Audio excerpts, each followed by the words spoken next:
À cette escalade importante qui inquiète Washington, l'Iran a livré à la Russie des missiles balistiques Fateh capables de toucher des cibles à une distance allant de 300 à 700 km. Regardons ce que dit Sean Savett, le porte-parole du Conseil de la sécurité nationale de la Maison-Blanche. Nous mettons en garde contre le renforcement du partenariat de sécurité entre la Russie et l'Iran.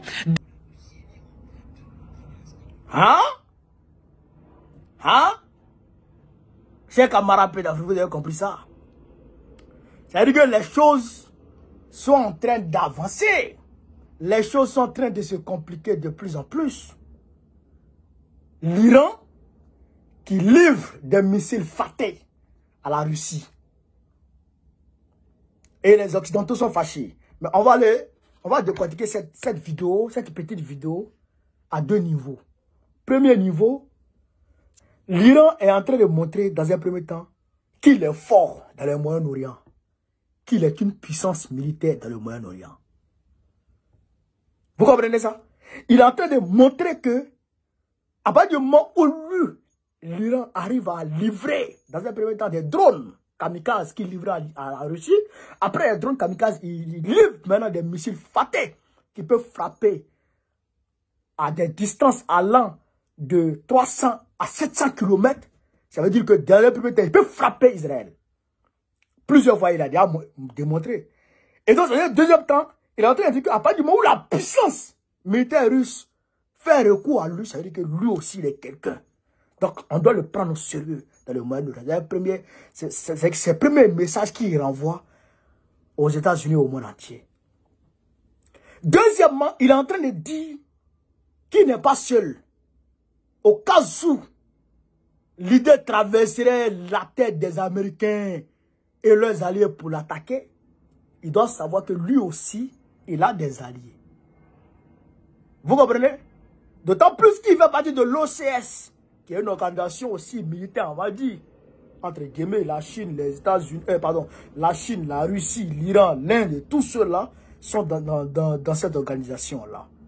Donc, il est en train d'envoyer ce message pour dire non seulement je suis une puissance militaire à prendre au sérieux, mais j'ai des alliés très forts. Deuxième message, c'est quoi? La Russie elle-même, dont les États-Unis et l'Occident a tenté d'isoler militairement et puis à tous les niveaux, en recevant ces missiles Fateh, il est en train de montrer aux États-Unis que si vous pensez que vous pouvez m'épuiser militairement, vous avez menti. Parce qu'un pays qui n'est pas directement en guerre me livre des armes. Deuxièmement, il est en train de dire, comme vous livrez des armes à l'Ukraine, moi aussi, on me livre aussi des armes. Troisièmement, la Russie est en train d'envoyer un message encore pour dire que moi aussi, je ne suis pas seul.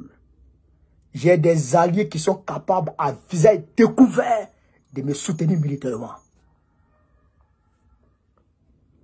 Voici le message que cette livraison renvoie. En cas de conflit. Et pour leur dire que la guerre russo-ukrainienne, là, si vous voulez, là, si vous voulez qu'on aille jusqu'à peut-être 10 ans, 20 ans, je suis prêt. C'est ça que la Russie est en train de renvoyer comme message. Donc, les États-Unis sont en train de mettre en garde l'Iran. Ils mettent en garde l'Iran. Bon, vous mettez en garde quelqu'un que vous avez déjà sanctionné. Quelqu'un qui est sous vos sanctions. Quelqu'un que vous considérez comme un ennemi. L'Iran est déjà dans cette posture. Ils connaissent les Iraniens. Ils connaissent les Iraniens. Dans les années 75, 79, 80, quand le Shah est tombé, l'ayatollah Khamenei a pris le pouvoir, les Américains savent ce que les Iraniens lui ont montré. Ils ont pris en otage les diplomates américains pendant au moins un an, 3 à 5 mois. Plus de 400 et quelques jours. Ils sont en captivité. Les Américains ont demandé pardon fatigués. Ils connaissent les Iraniens, un là-bas là. C'est des révolutionnaires faits. Eux là-bas, là. Et la mort ne leur dit rien. Et quand il y a un gars qui meurt au combat, on dit c'est un martyr. Eux là-bas, Maurice. C'est-à-dire que eux là-bas, leur mentalité, tu peux pas. Parce qu'ils ont trop été exploités par les Américains. De toute façon, les Français sont en train de nous exploiter aujourd'hui là. Les Américains les ont trop pillés. Et les ont trop sucés.